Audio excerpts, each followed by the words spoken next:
Good morning, good afternoon, good evening to everyone joining us from around the world. And thanks again to Dr. Anuradha for the wonderful introduction. The Light Millennium Global is partnership with the Institution of the Green Engineers as part of IGEN EnergAthon 2025, proud to present our third consecutive special session on SDGs. In support of the third UN conference, our session today titled, as you heard, Harvest Plastic for Ecosystem Sustainability and Circular Economy, focuses on the crucial connection between SDG 14, Life Below Water, and SDG 15, Life on Land, through the innovative lens of the Harvest Plastic Initiative and its vast potential. Originating from Ocean Recovery Alliance, impactful work in Cambodia and now flourishing in Lombok, Indonesia, Harvest Plastic directly addresses SDG 14 by tackling plastic pollution at the community level. Its indigenous, wet and dry sorting system captures all types of household plastics from 1 to 7, preventing their leakage into our precious waterways and oceans, achieving remarkable recovery rates. Furthermore, by prioritizing land-based collection and eliminating harmful open burning, Harvest Plastics significantly contributes to SDG 15, reducing terrestrial pollution and its detrimental effect on ecosystems and human health. As global momentum builds towards a circular economy and the UN Plastic Treaty, the panel will explore the compelling community-driven model of Harvest Plastic, showcasing tangible solutions for the sustainability of both our marine and terrestrial environments. This focus 1-hour session will delve into the concept, practical application, and future vision of Harvest Plastic, drawing upon inspiring examples from Cambodia and Indonesia. It is now my distinct honor to briefly introduce our distinguished speakers. In parentheses, I will introduce back-to-back our speakers, then I will invite them accordingly. Our keynote speaker is Mr. Douglas Woodring, the visionary founder and managing director of Ocean Recovery Alliance. Mr. Woodring is a globally recognized expert, innovator, implementer, and advocate for the Harvest Plastic concept and the broader circular economy. His nonprofit organization spearheads innovative solutions, technological advancements, collaborations, and policy initiatives to improve ocean health. Notably, 2 of his global programs, including the Global Alert Platform and the Plastic Disclosure Project, were launched at the Clinton Global Initiative in 2010, a recipient of the 2018 Prince Prize for Innovative Philanthropy from Prince Albert of Monaco. Mr. Woodring's Harvest Plastic program in Cambodia and Indonesia demonstrate exceptional community engagement, achieving over 85% recovery rates for collected plastic and offering a replicable model. He also established the Plasticity Forum, a key conference focused on Second Life plastic solutions and waste reduction. With over 30 years of experience in Asia, Mr. Woodring holds dual master's degree from the Wharton School MBA and Johns Hopkins University School of Advanced International Studies in Environmental Economics and a BA from the University of California at Berkeley. Now, followed by Mr. Woodring, our second speaker panelist, Ms. Yola Prayanti, will follow, so I'll introduce her next. Our second speaker is Ms. Yola Prayanti, SDMM, the dedicated coordinator of Harvest Plastic Lombok in Indonesia.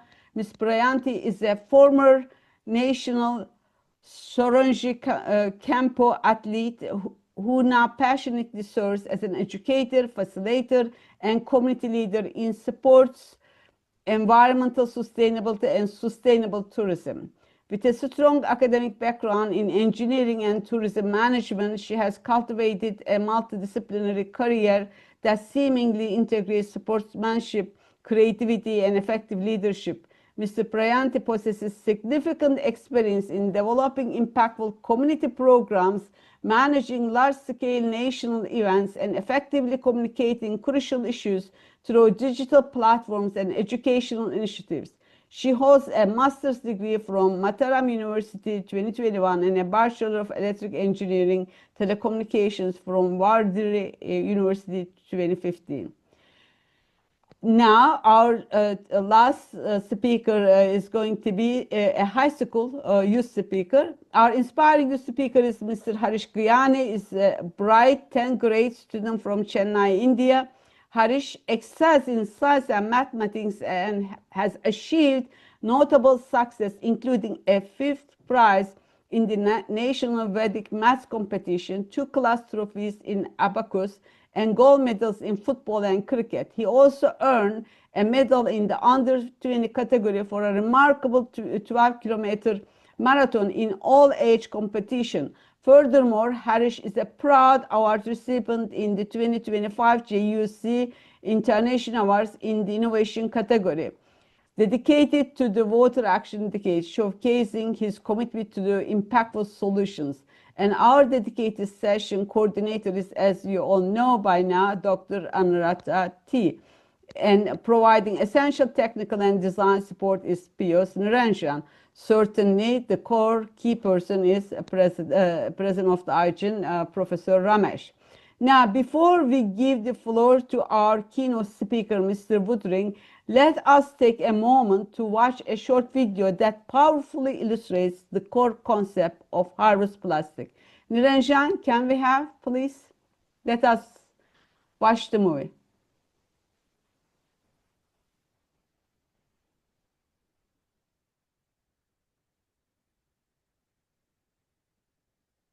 Niranjan? Yes, ma'am. Are you getting ready? Yeah, ma'am. Yeah, no, it's so many locations. Okay, please.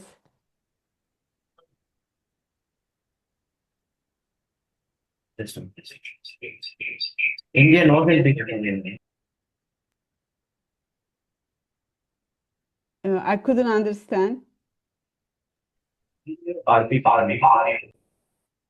Sound is echoing. If there is an issue, he may start and then we may show it later on. Is there an issue? No issues, ma'am. I need to speak or Indian.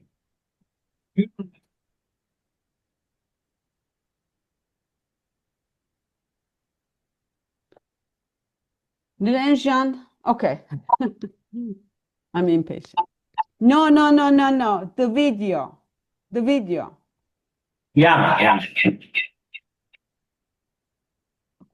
What is this? English. I'm not talking different language. Confirm your language is asking.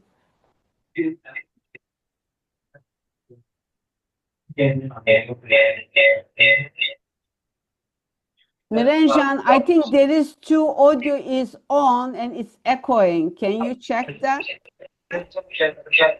Please. Please turn on that audio. Turn off, I'm sorry. And there is the video. This is the video. Can I present it? Yes, I don't... please start the video. Yeah, okay.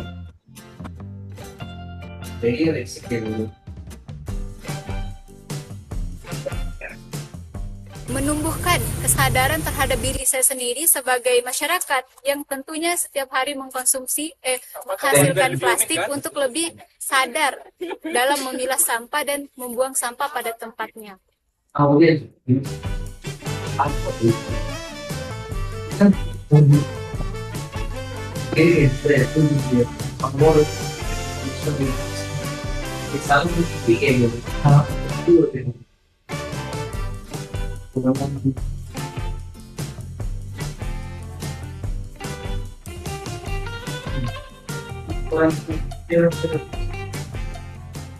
So I'm so happy and many society very excited to have me also, because this program Harvest Plastic that very helpfully for many people. It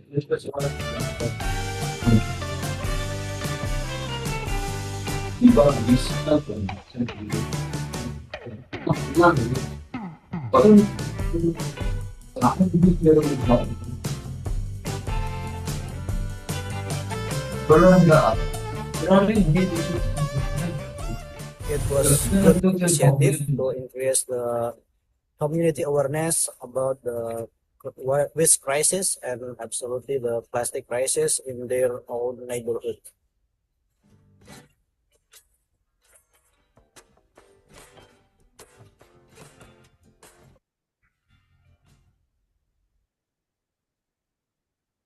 Thank you, Mr. Woodring, for this insightful video, which truly brings the Harvest Plastic concept to life with real people, real location.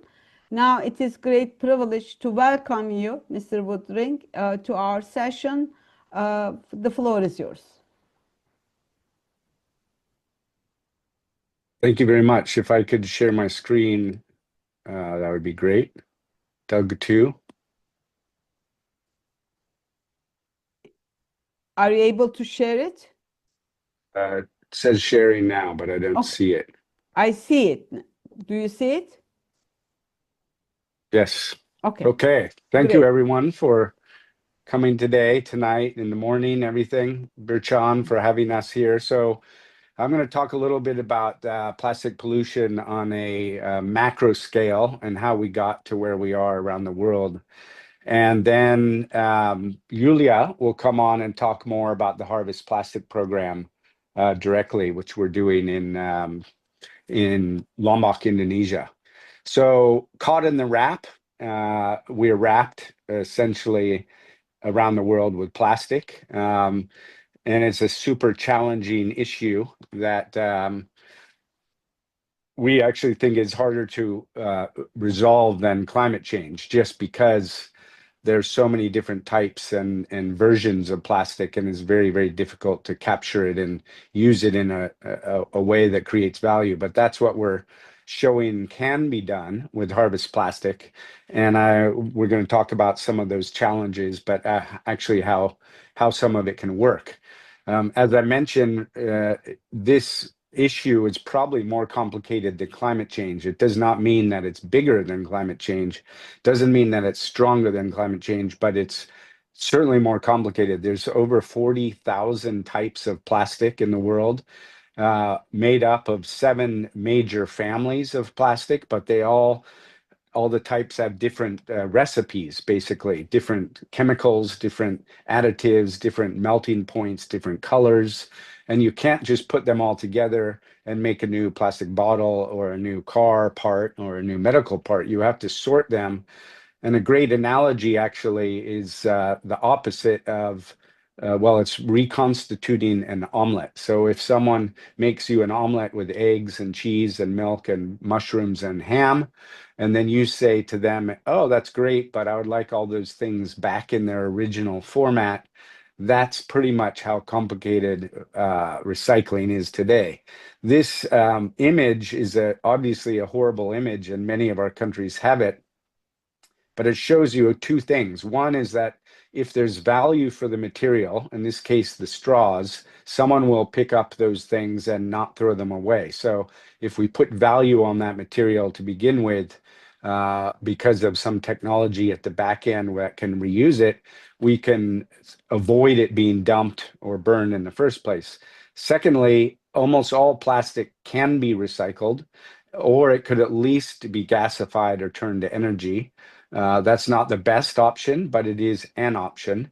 And many places don't have any options. And that is why we have such a challenge with our waste today.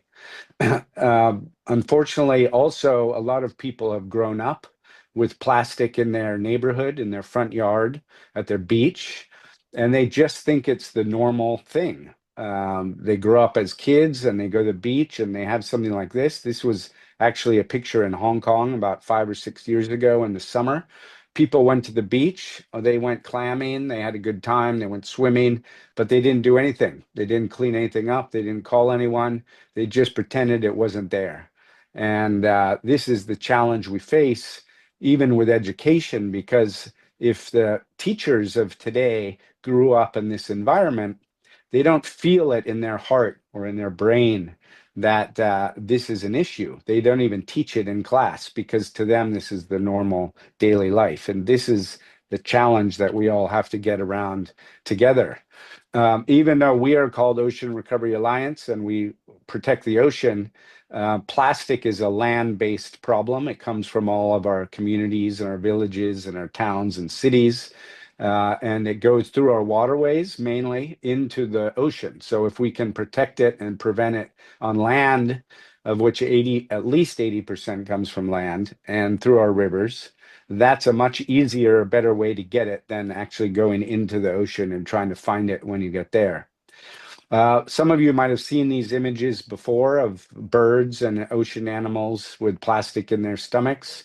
In this case, there's an interesting story because animals like colors and they think colors look like food. They mistake it for a shrimp or a squid or a crab or something bright, which looks like food to them. They don't know the difference, but the bird eats all of these bottle caps and bright colored items. Their stomach fills up. They have no nutrition. They think they're full, but they're not full with food. They're full with plastic. And then they starve and die. And then this material gets washed away by the rain and the winds back into the ocean water, probably for some other animal to eat. Whales, dolphins, turtles, we all have heard of that. And that's all for the ocean. But what we often forget is that every land animal in the world will also try to eat plastic if it will fit in their mouth, if it smells like food, if it looks like food, if it has a color. This giraffe was in a zoo in Jakarta and it died after 40 years. They opened its stomach and they found 40 kilos of plastic wrappers and candy wrappers and things that had fallen over into its area in the zoo, and it just ate those over time. But obviously the stomach cannot digest it. Cows, birds, pigs, chickens, goats, everything will try to eat it. It might not kill them, but it might as well. And so we have to really remember this is all coming from land. How much garbage do we make a year, and what does that look like to the planet? Well, today we make enough waste globally. This is not just plastic, but this is waste from your household and waste from your companies, enough to cover Japan in 10 meters of waste. That's over 30 feet. A 10-meter diving board in the Olympics for platform diving covered in Japan. Now, based on projections for 2050 and population growth, consumption growth, we will be able to cover Japan, Spain, and New Zealand in 10 meters of waste. That is an amazing number and then a super big challenge for all of us to figure out how to deal with this. Plastic is being the most difficult of the waste streams to handle, but obviously having all the other waste, paper, glass, metal, and food doesn't help the situation either. The reason why we really have a plastic problem is because the upper graph is the growth in consumption of plastic through all of our products. There's no way to get away from plastic. Today, we use it for everything we have in our house, in our business, in our cars, in our hospitals, in our schools. There's definitely ways to minimize the unnecessary plastic. There's definitely ways to minimize things, but we can't get rid of all of it. The bottom line is the challenging part. This is the amount of investment in infrastructure and recycling we've put in to the industry to recover plastic. So when you have this giant gap of consumption versus money and investment to solve the problem, that's where we have a lot of pollution because people have nowhere to put it. When you look at unsound waste disposal, that means dumping or burning, not in a landfill, not in a proper landfill.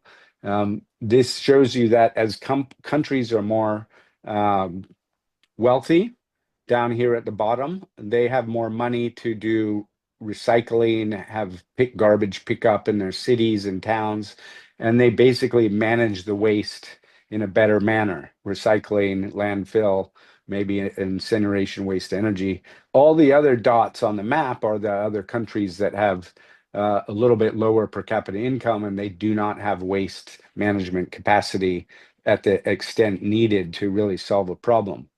Another thing that we don't talk about very often is the amount of waste that we burn. In fact, 40%, up to 40% of all of our waste is burned in this manner, not through an incinerator, not through waste to energy. And this causes three major problems. Local respiratory issues. When you're breathing, you can feel it, the toxins in your lungs. Creates carbon black. That's one of the worst things for creating global warming, because the small particles of soot, smoke absorb the heat. And also, of course, the toxins from the plastic and the chemicals, which get burned and go up into the clouds and then rain into the crops, into the rice fields, into our food system. And what we've really been doing on the ocean side is polluting without thinking it will cause a big problem. We think the ocean is so big that people used to say the solution to pollution is dilution. So the more it goes in the water, the more it will get dispersed, and it really doesn't cause us a problem. But today we have over 450 oceanic dead zones. These are all near the coast. They're all near the river outflows. And they're from industrial waste, agricultural nutrients. And this causes a big issue for people that live near the coastline. Over 60% of the world lives near the coastline. If climate change brings bigger storms, bigger tides, bigger waves, and we have less mangroves to defend against that water rise or the waves, we have less reefs because they've been either overfished or they've been dynamited for fishing or cyanide. All of these things means we have less ability to harness and survive sustainably with the ocean, not harness it, but just to make some livelihood there in a sustainable way. Not to mention all the pollution that comes out of these villages and locations through our rivers and creeks. And when we get back to the comparison with plastic pollution and climate change might affect locations with fires or droughts or storms, certain locations at certain times, but plastic impacts people, over 2 billion people every day, with drinking water, washing, fishing, health, tourism, agriculture. And why do we have this issue? Mainly, one of the reasons is because we have not enough rules or regulations. The brands and the companies don't like to be regulated. They like to package their products any way they want, and they're allowed to do that. And they're not required to bring back or collect or recover their packages. So when you package all these products, these are from Hong Kong, all of this plastic around the product is completely recyclable. But when it goes to our households around the city and goes into a black garbage bag, it will end up in the landfill or being burned. It doesn't get recollected and turned back into something again. We also use a lot of material which is very wasteful. It's not necessary. These things could be captured at the point of retail. They don't need to go to the consumer's household. And you certainly, McDonald's, don't need to put a drink in a plastic bag to carry it around. Much of Asia does this for coffee and drinks. It's completely wasteful practice. Very easy to solve if people put their mind to it to solve it. As you might have heard, the UN is now negotiating a plastic treaty, much like the Paris Climate Treaty. This was meant to be resolved or created in December of last year in Korea. 2 years is pretty quick to do this with so many stakeholders from companies and governments and NGOs. So the last meeting, hopefully, they say will be in Geneva this August to resolve and create the world's first plastic treaty to stop plastic pollution. So Birjan mentioned that we created, we're the first in the world to create a plastic footprinting methodology. This is like carbon footprinting or water footprinting. Doesn't say don't use plastic, but it asks a company or a municipality to look at themselves in the mirror and just measure what they use. If you measure it, you can understand where does the material go at the end? Does it get collected? Does it get recycled? Can you use more recycled content in your products? All of these things can help reduce the use of virgin plastic and increase the use maybe of bioplastic or certainly of recycled content. If we don't create demand for recycled content, no one will pick it up and there won't be value like that boy did with his straws. Another project we have is Global Alert. This is an app that lets you report trash hotspots anywhere in the world's waters, mainly meant for rivers and streams. And if you think of plastic as cholesterol, think of a river as a blood vessel, and think of the ocean as the heart. It's much easier to catch the cholesterol before it goes to the heart when it goes through the blood vessels of the rivers, because the rivers go only one direction and they have two river banks.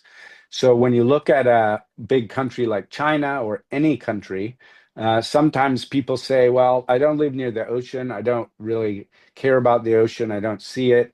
So how can we get those people interested in what we're doing? Well, if you think about the river banks, if you take the 20 biggest rivers in the world, you actually add 88,000 miles to the world's coastline. The world's coastline is about 270,000 miles. So if you put your pen on the map in Hong Kong and draw it up the coast of China, if you're going to go to Beijing from Hong Kong, you go up the eastern coast. But in Shanghai, you have to turn left at the Yangtze River, go all the way up into Tibet, do a U-turn, come all the way back down the other riverbank and go left to Beijing. That is essentially the complete coastline of our ocean and the waterways. So all the people inland can still be part of an ocean story and certainly of a water story. So this app lets you take 3 photos and report where the hotspots are in a river or near the water. And hopefully this drives people to think about creating booms and nets and catchment devices. They don't need to be very high tech. They could be low tech. These people, the guys are in Malaysia and Kuala Lumpur. And this trap, which is just a fence, collects 1 to 200 kilos of plastic every day. And they get it to a landfill. Of course, some of it might be able to be recycled, but the first point is to get it out of the water. If you get it out of the water and you clean the surface of the water, then people will start to trust what you're doing is helpful and beneficial to that community. So you can see here is one version on the right is behind the boom, and they'll go clean it, and downstream is very clean. This is very similar analogy to the broken windows theory, which came out of New York when there was a lot of crime in the Bronx in the 1970s and Harlem. And someone, a social scientist, said, what would happen to the community if we fix the windows and we paint the house and we paint the train so there's no graffiti? And in fact, it completely changed people's reaction. And instead of making more crime, they became proud of their environment. They protected it. They didn't break a window. They didn't paint the train. And the property prices rose and people were very excited. So if you take these 2 river examples, this is in the Philippines. The left side is a dirty little creek, and the right side is the cleaned creek with a bike path, flowers. And even though the water is not crystal clear, the people gain trust and they learn that, wow, we can actually change things and fix this river. So now that it's doesn't have plastic pollution on the surface, people aren't going to be the next people to throw in the garbage bag and pollute again. So once you clean it, then you can have a discussion of how these improvements happen. We did this in Cambodia with our Global Alert app and the fishermen, and it's just a fishing net. We took 25 tons of material, 25,000 kilos out of the river at that point. But once we cleaned it, it has been clean ever since for 2.5 years. Before we cleaned it, the monk would say, please don't throw your trash in the water. And people wouldn't believe him because the water was so dirty. Once we cleaned it, the monk could say, if you throw your garbage bag in the water, you will have bad karma.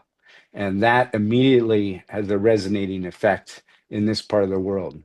So we use creative surprise. We like to make events and art and engagement with youth and companies and local governments. We create festivals, and this is something we've done in Cambodia for 6 years. And in fact, we don't call it a cleanup because in certain places, the word cleanup may have a connotation that makes the government unhappy, makes the tourism industry unhappy. So we didn't call it a cleanup, we call it a festival. And people are there to celebrate the rising water and the falling water and learn how to protect their local community. In this case, we have a lake, the only one in the world, which goes up and down 6 meters every 6 months. That's almost 20 feet. So the houses and the schools even are on stilts. And when the water goes up, the boats can go right into the classroom almost. And when the water goes down, the plastic comes out into the lake. And what we've taught them through our festivals is how we can be better stewards, bring better pride to the outdoors and the waters. And this is what led us to really talking about how we can get harvest plastic moving and harvesting the plastic from the households. One of our new strategies is called jurisdictional upswell. So instead of just focusing on plastic bottles, which is very easy and which most of the world does, we're trying to change a whole jurisdiction, an entire village, not just to look at plastic bottles or plastic bags or plastic straws, but how can we get the whole village, all ages, thinking about capturing all of their plastic without contamination, no food waste, no other waste material. Because when you get the plastic out of the system, then the other waste material is also easier to handle. It's less environmentally damaging as plastic, and the food waste can go back into the environment. And so we're using this to really show that you can take a societal change without the need for big technologies and things to start the system and start the momentum to capture material. One of the things we also do is we have a play. It's in 8 languages now called Uncle Roo, the recycling rooster, because every village in the world has a rooster. And the rooster crows to the audience and it teaches them the village in the play is sick. People are sick. The fish are sick. Animals are sick. And the rooster comes to rescue and says, you need to recycle. You need to, please don't burn your waste and please sort it. And when the rooster's crowing, cuckoo, cuckoo, every day, then when the kids wake up the next week and the next month, they hear the rooster, they say, oh, mom, uncle, where's the recycling? We have to recycle. I heard the rooster.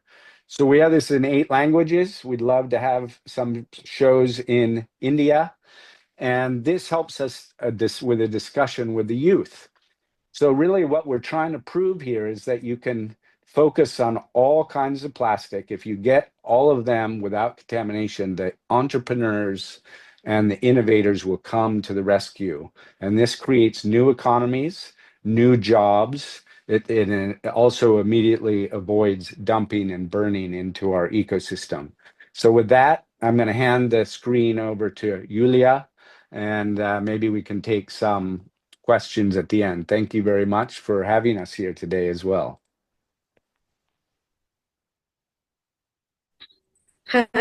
Sorry. Okay, go Okay, ahead. thank you so much, Birkan and Douglas. I'm so excited, and this is the first time. I'm truly honored to be speak at the IGEN EnergAthon 2025 as a part of this inspiration season focused on sustainability, circular economy, and SDGs 15.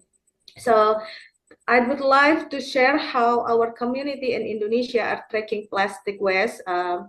This is program with Ocean Recovery Alliance for plastic waste in a unique way by turning into the opportunity. So yeah, this is a program first started from Cambodia. at the village along Tonlet Sub Lake. After saying it's a success, we bring to the 6th village in Lombok, Indonesia, because we will collect all the plastic, because we have a problem with the waste management in our island. This is Indonesia, and Lombok is a small island here. You can see it, this one. Yeah, why we call it harvest plastic? Because inspired by Lombok culture also, just like a harvest rice done together and stored in rice bag, we now harvest plastic regularly using the same familiar rice bag. So this method, same with the tradition in Lombok culture for harvest rice, and we just replace for the harvest plastic. And this method also very simple, low cost, and use a community base. Yeah, this is, I think Doug also already explained about dumping and burning. This is why we are why we harvest plastic very success, because first we educate community to sort the plastic from their household. Every 2 weeks we have collection from the village, and the plastic goes to the waste bank or aggregator. Not just a bottle, not a cup, but all the plastic. And the result in immediate avoidance of a dump, of burning, and recovery rates of over 85 for what is collected. This program also very impacted by preventing pollution, and then creating local job, empowerment communities, and raising environment awareness. Yeah, we use also as word hub and spokes. This means like in the center we call it spoke, and the village we call it for the village we call spoke, and the aggregator we call it hub.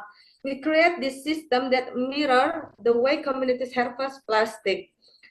The approach ensures the plastic is processed efficiently and create new economic opportunities. So from other village, we bring to the one aggregator or recycle. So that's why we said hub and spoke.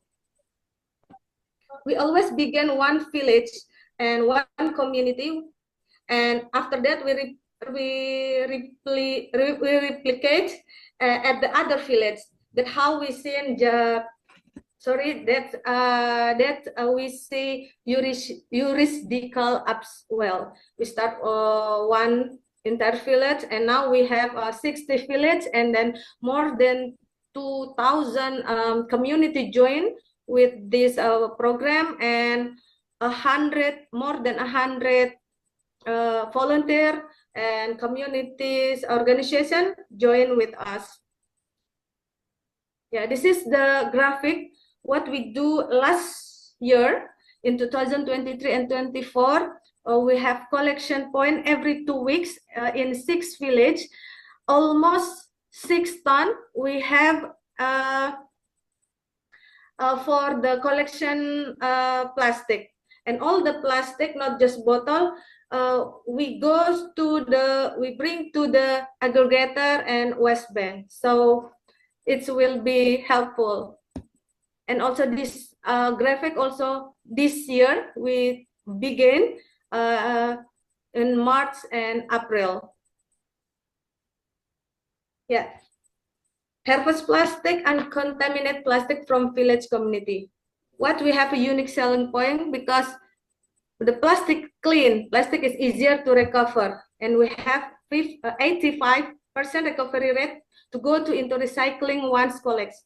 And also we make there is job creation, lead to recycle and improve an environment for everyone. And the new village want to join for our program because they see our program is very helpful to them, and this program also make it habit for children, and we have recycle for every type of plastic that we collect, and also we work with the government stakeholder and other NGO. Yes, this is opportunity we have be part of engage change, showing that all the plastic can be collected from household without contaminate. So the plastics will be clear, and strong community engagement and immediate environment benefit and potential to use this material with final product or supply chains need. Yeah, this is our picture, what we do. All people coming with their bags, and then we scale, and then the plastic goes to the other way. Yeah, this is our team in Lombok. Almost 60 local coordinate in Lombok, because every village we have 10 local coordinator. Yeah, if I can show, this is also videos our have. What we do is not just collect the plastic, but we have clean up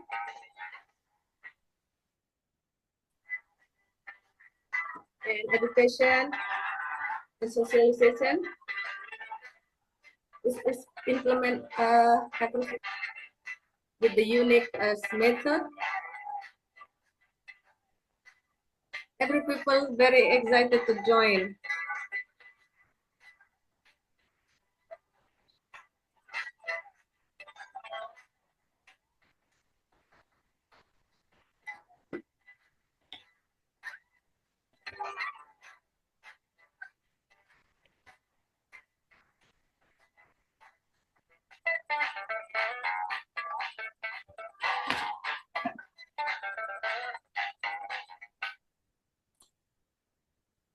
Yeah, at the first harvest plastic, we believe that plastic waste, when it's managed correctly, can become part of the solution, not just a problem. By collection plastic directly from household, it in clean and organized way, we help protect our land ecosystem for pollution and degradation.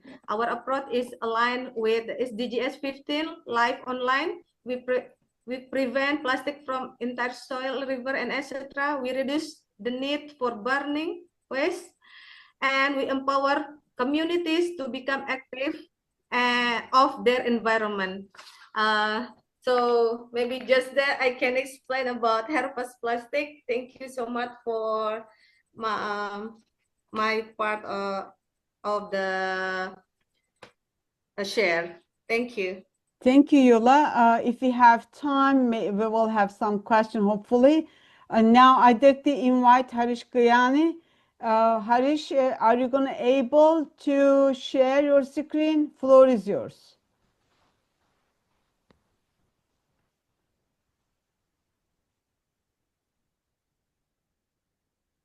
Ma'am, can you see it? Yes. If you can make full screen. Yes, ma'am. Okay. Okay, great. Excellent, Harish. Floor is yours. Go ahead. Good morning, everyone. My name is Harish and I'm studying in 10th standard. My project name is Plastic Free Ocean. So, introduction of my idea. Plastic population in ocean and other water bodies has become a serious global environmental issue affecting marine life, ecosystem, and human health. In an effort to reduce this growing problem, I have designed an innovation machine that not only collects plastic waste from ocean, lakes, and rivers, but also recycles it in an highly efficient and sustainable way. The machine works by melting the collected plastics and converting into useful energy forms like fuel and electricity. This energy is then used to power the boat itself, making the machine self-sustaining and environmentally friendly. Any excess fuel and electricity will be given to the nearby coastal areas and riverside communities, providing them with a clean and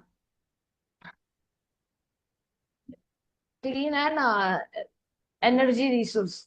This project aims to tackle plastic population while also promoting renewable energy and sustainable living.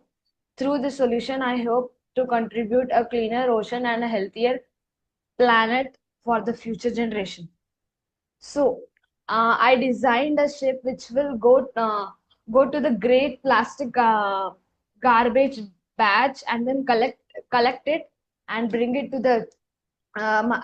to my machine, which will then convert. So the boat, to support this project, I developed a specialized boat equipped with all the necessary features to efficiently collect plastic waste from oceans and other water bodies. The boat includes a control room topped with an antenna for improved signal reception and solar panels that generate electricity to power onboard systems and applications automatically. A kinetic energy cylinder located at the bottom of the boat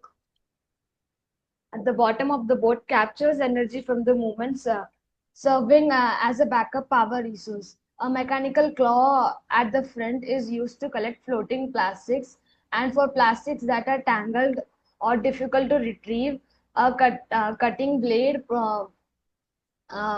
just below the claw slices through uh, it to enable easier collection. All collected plastic is then transferred to the central storage and area located in the middle of the boat. So my plastic melting machine.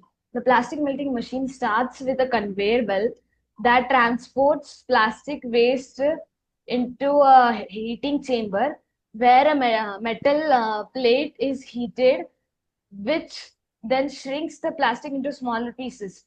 These pieces are then sent to the fuel conservation chamber where they are heated up to 600 and 800 degree Celsius without oxygen, converting them into a stable, usable fuel.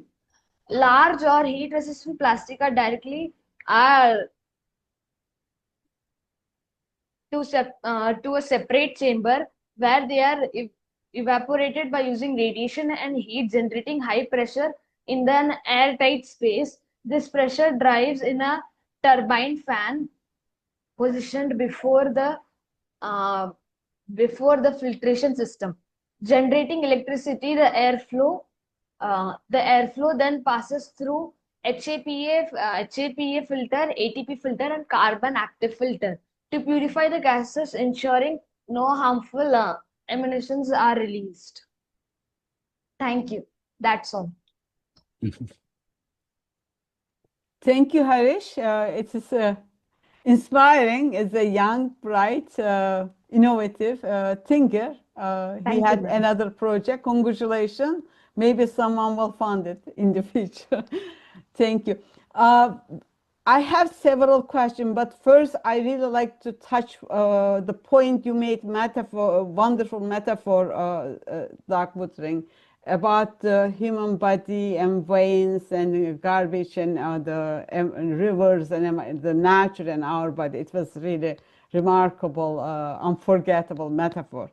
And I'd like you, if possible, clarify when a plastic gets polluted, when it is worth to recycle for circular economy, when it's not waste or completely waste, and there is no option on except the cleanup. How Right. do you So distinguish that? that's a good question. So I think what you're asking is how dirty can plastic be before it is too late to be recycled? So when plastic is in the ocean, it grows a lot of sea life, adheres to plastic barnacles and shells, and eggs, but also the salt water and the sun degrades it. So it's harder to actually recycle plastic, which has been in the ocean for a long time, compared to plastic, which might be in a river. That's fresh water. It's less likely to have been in the water for so long. It might be on the riverbank, of course. But to really answer your question is we have to think about the definition of recycling. A lot of people assume that recycling or a circular economy means that you have to make the same product that you originally had. So a bottle needs to become a bottle, or a straw needs to become a straw. That's actually very, very difficult to do, even if you have very clean material. You might be able to do it once or twice, but there's a bit of degradation in the plastic. But the point is that with the circular economy, the goal is to create a second life for that material, or a third life. And that second or third life, as Hiras said, might be a fuel. It might be construction material. It might be asphalt. It might be tabletops or desks for schools. It doesn't necessarily have to be a plastic bottle or a plastic bag again. So we have to think more broadly that recycling or a circular economy really means the capture of the material and the addition of value to that to give it another life, just like in bringing karma and bringing a secondary life in our, in our religion. Some people think about reincarnation. If you're a piece of plastic, you want to be reincarnated into a new product. And if that product can be reincarnated for another 5 years, 10 years, 20 years, then we help create circularity and avoid the dumping and the burning. That's really what we want to achieve. I'd like to ask back to two questions. Then I will ask if anyone wants to ask a question from the floor, because we are running out of time. The first one is, I know also Yulai mentioned, especially with the rice and plastic, in terms of incentive for the local people. This is really a great example. And if you illustrate a couple what it means, circular economy, for the local people, how they can benefit. So when it's recycled, what are the not only the end product, but what are also their beneficiaries for doing that? And the second, of course, the big picture. What do you expect from the plastic treaty by the UN? What is the best outcome might be? Or if not, if they have not agreed on what is the worst outcome, then I will try to get a couple of questions from the floor if you have time. Go ahead. Okay, so the first answer for the harvest plastic, the benefit to the community is the immediate improvement of the local environment. There's less pollution in the water, less air pollution because they don't burn it. But the reason that they have this societal change is we incentivize them with rewards. And the rewards is actually based on Willy Wonka and the chocolate factory idea with the golden ticket. So if you saw in Yulia's video, the people are quite excited. That's because when they bring in 1 kilo or 2 kilos, we give them a little ticket, like a lottery ticket, lucky draw. And every 2 weeks when we have a collection event, everyone comes out from the village, gives us their material, we weigh it, and then we decide how many tickets they get based on 1 kilo or 2 kilos. So you might get 10 tickets, 20 tickets. Then we have a lucky draw, and the prizes are very exciting and very fun. So not everyone will get a prize, but the people who win the prize really get good prizes. And that's enough to make everyone excited to keep coming back next week, next week, next week, next week.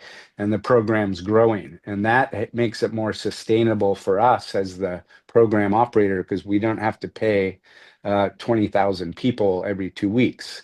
So when we sell the plastic, the other benefit is that the plastic is uncontaminated, which means it's easier to clean, easier to sort, can be hand sorted, and therefore it's more valuable because it's cheaper to clean and process. So more valuable plastic means that that money can go back into our program to extend to more communities or to build the rewards. What we really want also is that corporates will start coming and giving us the rewards because they want to be engaged with the local community and they want to be giving something back. And we're already starting to see that now. We even have a local bank who wants to gain banking clients in the village communities, and they want to be giving our rewards. So as we grow the momentum, we get more material, cleaner material. We prove that it can all be used in a proper way. We avoid all the environmental issues. So it's very exciting, and we really want to replicate this into other countries, broader into Indonesia, but certainly even in other countries of the world, because it really is working. For the UN Plastic Treaty, we believe that the treaty will come to some kind of conclusion in August. It might not be as aggressive or as exciting as everyone hoped at the very beginning. But the point is it will be a treaty, and it will be the first time ever that 180 countries have agreed to try to limit plastic pollution. So this is the starting point. It's the beginning, chapter 1. And there'll be many COP events after this every year to build on this and expand it. But at the beginning, some countries will move a bit faster than others, and they will have new regulations. They will have new requirements for recycled content use. And that's good for programs like Harvest Plastic because we want the recycled content to be mandated to be used by the big brands and the big companies because that creates a demand and more value for the material that we collect or other communities collect to go into the supply chain for recycled content. So it might not be a huge, unbelievable treaty, but it's the beginning of a story, and it will really start some new momentum. Thank you so much. Let's ask the floor if anyone wants to ask. Then I may ask because also we don't want to be too late. Is there anyone to ask question? Otherwise, I will invite Professor Ramesh. Anyone has a question to? Yes. Yes. Whether Eula or Doc Woodring. Please go ahead. Thank you. Thank you, ma'am. Thank you so much. It was a very fantastic experience with LM Global Light for Millennium Organization and a session which is organized SDG 14 Harvest Plastic for Ecosystem, Sustainability and Circular Economy by the Light Millennium Charitable Global Human Advancement Organization. It was a very happy journey with LM Global. Last 3 years, fantastic journey. Not only the fantastic journey, SDG 17 partnership for the goals. Through that, continuously EnergAthon, EnvironThon, LM Global is partner with us and doing activities, connecting activities, and LM Global in partner IGEN collaborating the activities, and also the participate as one of the community partner in the JUC Awards. Not only that, we will give you a platform for the school students in India to participate in the JUC Awards, and till now 6 of our students won the award. It was a very prestigious moment for IGEN because the member of IGEN participating globally and achieving the award. Thank you so much, ma'am, for your initiative, and during your visit to Chennai, we had a very good program in IGEN, in MGR and other community colleges. Thank you so much, man, and thank you so much, Dog Drink. It is a very happy accepting our invitation. I know that you all are very seriously working for the Ocean Conference, and on that occasion, you given the acceptance and be part of with IGEN EnergAthon today, and almost yesterday 8 o'clock we started the session, and now almost we reached 27-28 hours, and we are going to end by 36 hours. So it was a fantastic journey which is going on. Not only that, all the recommendation which we are going to come out through these 40 sessions going to present to the United Nations Energy Action Team and the STG team and the national, that is the Indian National Policy Team and the Tamil Nadu State Policy Team, which we are submitting the recommendation towards the energy. So this is what the thing. And thank you, the other speaker, Prayanti, and the youth speaker, Harish, for given your presentation on the plastic awareness, how we can able to avoid that. It is a very challenging one. And India, if you see, there is the big question we have to talk when you talk about the India regarding the plastic.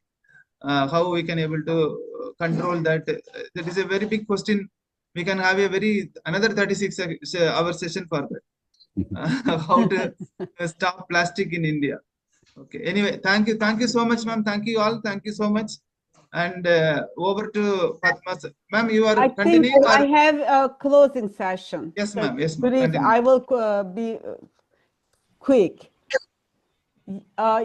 First, the organization I'd like to mention, as Professor Ramesh, you refer, also Dr. Anuradha, we are specially accredited to the third UN 2025 Ocean Conference, and we will present a virtual side event at the margins of the UN Ocean Conference titled New Ways to Effectively Scale Plastic Recycling, Societal Change for the Collection of Plastic can create significant impacts. Actually, this is in a way paved the way for our ocean conference as well in terms of concept continuity. And we are partnering for this side event for the UN with Ocean Recovery Alliance, with Doug Woodring, along with the Permanent Mission of the Bahamas to the United Nations and Permanent Mission of Kiribati to the United Nations. The side event will be presented virtually on Friday, June 13 at 1 p.m. Central European Time. Please follow us. Please mark your calendar. Further, along with this side event proposal, we submitted an ocean action commitment to the UN Department of Social Affairs as a 5-year ongoing project campaign. So please also think about your commitment for the harvest plastic and ocean action. LM Global is a non-religious, non-political, not-for-profit organization with 501c3 tax-exempt status, a non-governmental NGO, and independent secular volunteer-based organization.